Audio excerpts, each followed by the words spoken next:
In the last mini lecture, I discussed how neoliberal capitalism, which supposedly minimizes the role of the state in the economy, is based on wage work, that is, on formally free labor, labor contracted for a particular period of time for income.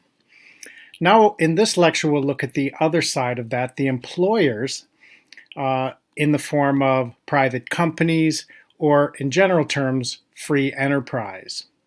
Now, free enterprise, under all forms of capitalism, still requires some state subsidies by guaranteeing the currency through legislation and policing, and by the provision of basic infrastructure, including transportation. Now, I'll also take a class perspective on this, as I believe our author, Candice Mallet, does as well. As Marx and Engels put it somewhat cynically in the famous Communist Manifesto, the executive of the modern state is but a committee for managing the common affairs of the whole bourgeoisie. By bourgeoisie, they mean the ruling classes, those who own the means of production and control the administration of government. I'll take a somewhat different perspective on that, as I think our author does as well. She argues a key thesis on the increasing role of the state under the pandemic.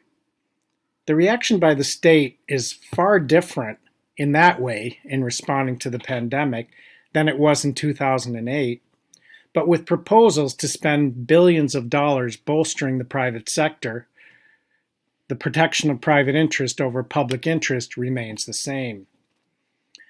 So, whereas in 2008, in the financial crisis, government spent trillions of dollars bailing out banks who, to a large extent, had caused the crisis. In the COVID crisis, which is very different from the one in 2008, there are still proposals to support airlines, to bolster the cruising ship industry, to support companies, including oil companies, including pipelines, and to make new deals with major media tech companies. In that sense, there's a continuity between neoliberal capitalism and what I'm calling COVID capitalism. She puts this from the perspective of her intended audience. As millennials and Gen Zers, our lives have been shaped by one crisis after another, and an array of trends, from worsening climate crisis to increased workforce automation, suggest that things will keep getting worse. So whereas since 2008 there's been an intensified economic crisis, the crisis in financial credit, in class mobility, particularly through changes in technology, and the climate emergency, today we have not only an economic and an ecological crisis, but also an epidemiological crisis. Despite that bleak outlook, her argument actually takes a hopeful turn. The realm of possibility has shifted since the last financial crisis, and these possibilities are what she wants to explore. I want to put this in the perspective of another key feature of capitalism, free enterprise, which is separated from the household. That's a presupposition of capitalism over the last 400 years, where previously production would have taken place in a farm or through family-owned businesses. Today, there's a separation from the home and the workplace. And yet the workplace still depends on the labor of people of housework, including the emotion work of those in the home. A tweet from the first few weeks of the pandemic puts this nicely. The economy isn't closed. Everybody is working diligently, homemaking, cooking meals, and taking care of their loved ones. It's not just valued by economists, because it's normally women's unpaid labor. Have a great day at work, everyone. Now, our author addresses the larger issue of bringing the workplace into the home, okay, which is unprecedented in recent history. Combating the disease, COVID, has normalized working from home instead of slogging through daily commutes for those who have the privilege to do so. So for those like me who have the privilege to work from home, as I am now, we can bring our workplace into the home. Others, of course, have to take great risks to continue their work and gain an income by traveling back and forth from work. From this, she forwards another major thesis at the top right here. What the coronavirus pandemic has demonstrated is that our cheapskate government can provide far more in social programs than it has. So not just that it should provide, but it actually can, she argues. The evidence she provides for this is what's happened in the government and what's happened in the major private companies. The pandemic convinced some Republicans, not just Democrats as we would expect, to support some form of universal basic income and caused some companies to temporarily bring down their paywalls.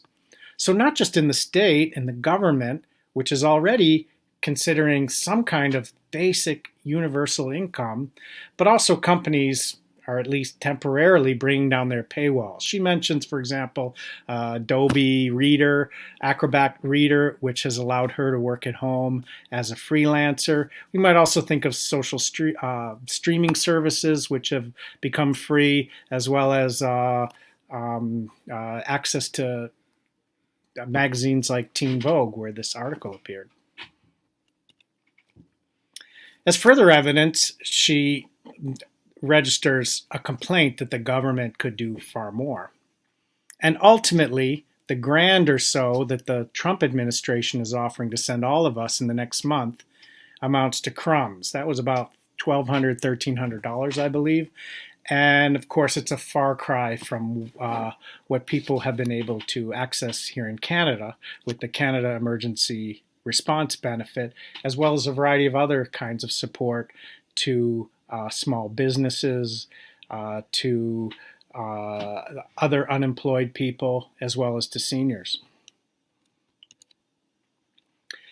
Let's think about what's similar, what's different, where the continuity is, and where the contrast is with the earlier forms of capitalism.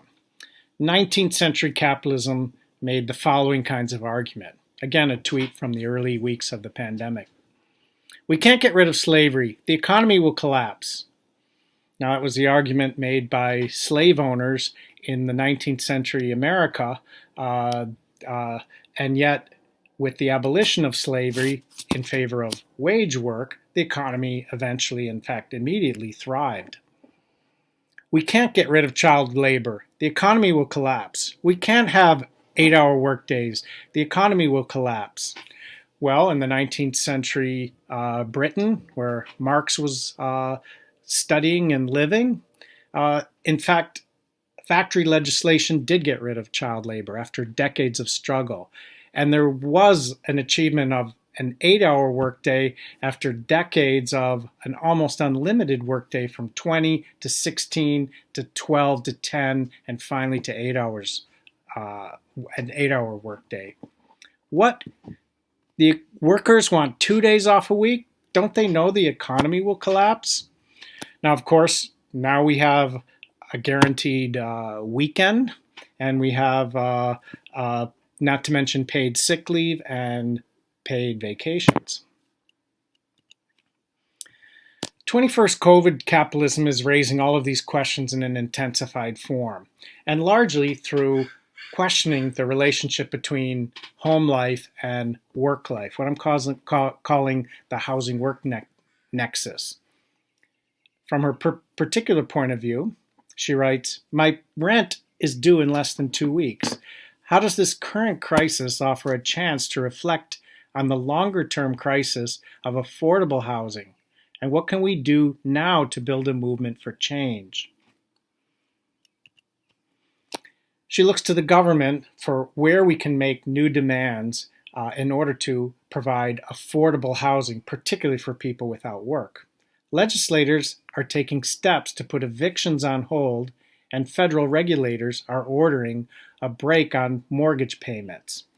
So there's not only rent relief and a break on mortgage payments, but also a larger discussion about how do we secure affordable housing. From her own experience in her home city of Los Angeles, she notes the larger movements which have been underway for some time. For years, communities, organizations, and activists have petitioned legislators and local representatives to do something about the national housing crisis. It's been mostly for naught. Even as the federal government discusses short-term housing relief, Reclaiming Our Homes, an organization that she's allied with, has attempted to reclaim 12 houses outright in Los Angeles County, an inspiring show of direct action in a time of crisis.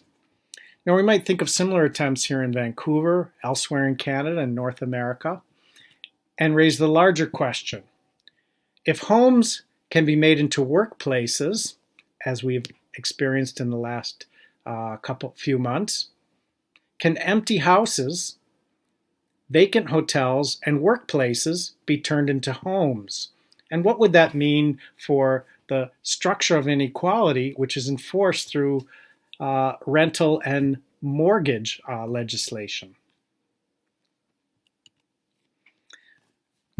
So we're going to raise some of those bigger questions in the final and third mini lecture, which they're questions that address not only personal experience or even our national context, but also have to be considered from a global perspective.